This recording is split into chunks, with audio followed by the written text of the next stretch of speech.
DJ Real P started Silk. Yeah. Way back, I can't even remember what year, but he was doing it at the W. Yep. In a smaller space. Shout out to Real P. Yo, for real, man. Yeah. And I had been to a few of them. I was like, yo, this is dope. Yeah. Like, this is me. Like R&B all day. Anybody who knows me, automatically I'm going R&B on the playlist. Yeah, you're always off key singing in the back, always trying. You know what I'm saying? So it's a natural progression that you had to get down with. If I get the aux, it's going to R&B. But so I reached out to him during quarantine. I was like, listen, I was like, I think this is something special. I was like, let me hop on with you. Let me work with you and help and grow this thing. Like this has so much. There's so much potential for this to grow. And we had a good conversation. I was like. La Fabrica was interested. I talked to Renato, my guy Renato.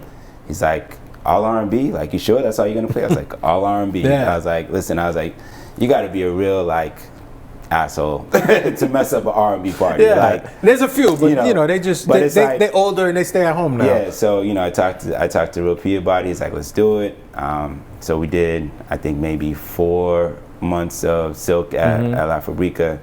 And then like after the third one, I was like, yo, I want to get this into Big Night. Like that's my goal. Like, and real quick, before you go into that, just in case we didn't touch on it and people may not fully understand, what is Silk? So Silk is an all R&B party. So our motto is all R&B, all night, all love. Yeah. So like literally, it's just about vibes. It's community. It's love. Like I mean, we're really trying to bring as many people together as possible. Which is why I thought it was important for it to continue to grow. So many people were missing out when it was only a 200 capacity room. It grew a little bit to 400 or 500 with La Fabrica, and now to be at Big Night Live, which is about a 2,000 capacity, is just amazing. How did you manage to then grow it and get it into a space like Big Night Live? Because for those that don't know, I mean, you're selling out a space that like Pusha T comes into and sells out, and like your parties are rivaling that in terms of capacity. So how did that happen? So. Through Team Hennessy, I've established relationships and accounts throughout the city, some outside of, like you mentioned earlier, Bijou, Venue, Icon. Big Night Entertainment Group is like a conglomerate in the city. Like they own, I would say, a minimum of 10 restaurants, nightclubs, bars in the city. I'm sure it's more. But out of my account list, Big Night was one, The Grand, Memoir, Mystique, Empire. So by me hosting like dinners and private events in these spaces, I established a rapport with everywhere I went. I met the manager, beverage director, and everyone just got to know who I was. I took care of everyone the same. I spoke to the staff. Like people who I didn't know knew who I was just because of how I was moving. And like, and I think a big difference was like, during quarantine, they had a couple of restaurants still open, and I made sure I was still present in those spaces when a lot of people weren't.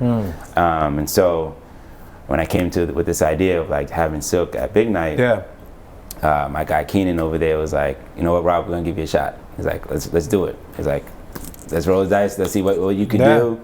And if it works, it works. I mean, that's major. Yeah, it was. Because again, just in case people don't understand, I mean, this is a concert venue. Yeah. Like, there aren't too many parties that just happen there. And what's crazy is they hadn't used anybody locally to host an event there. Yeah. Because, I mean, for the most part, it's a partnership between Live Nation and Big Night Entertainment Group, which is a Big Night Live comes from. So if it wasn't a traveling event or concert or a traveling party, it typically wouldn't happen in this space. So it was really like a unique opportunity that was given to us. Yeah. And, we just took full advantage of it. It's funny because the tickets started out moving really slow. Like, our people, nobody buys stuff on time, right away. It's like, you got to know it's going to be hot before they pull the trigger. They want like open the door and like look in and like, all right, I'm going. Exactly. So the tickets went on sale maybe like a month ahead of the party. And I think we maybe sold like 50 the first like 2 weeks. And so which means you need to sell about over 1,900 more. Exactly. Yeah. In about 2 weeks. And that's an uphill battle. Absolutely. And on top of that, there's 26 tables in the venue. Wow. Which is what really makes it a unique space, because it's a hybrid between a house of blues and a nightclub, which I think, which I really like personally. Yeah. People our age want to have their own space and book tables and still enjoy a show, which I think it's, what sets them apart. Yep.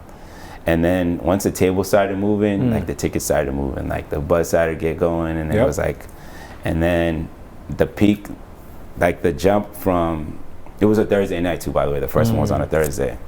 So that Wednesday started to move up. Yeah. And then Thursday, it was like, it just spiked. It was just through the roof. And then we ended up selling out before the doors even opened.